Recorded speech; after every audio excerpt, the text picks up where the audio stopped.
Nega ayollar o'zlarini xarajatlari uchun erkakdan pul so'ray olmaydilar?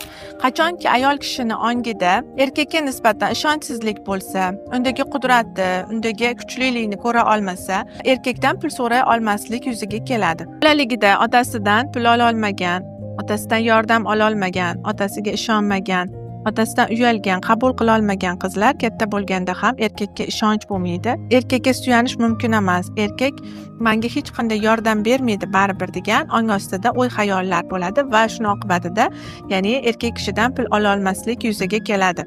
Agar sizni hayotingizda ham mana shunday holatlar yuzaga kelib turgan bo'lsa, siz ham erkakdan pul ola olmayib turgan bo'lsangiz va bu programmani butkul o'zingizda hal qilmoqchi bo'lsangiz, 1-dekabrdan 7-dekabrgacha bo'ladigan Mening pul marafonimga qo'shiling. Telegram kanalimda mutlaqo bepul bo'lib o'tadi. Bu yerda siz bu programmani qayerdan kelib chiqishi va buni qanday qilib ishlash haqida batafsil ma'lumotga ega bo'lasiz.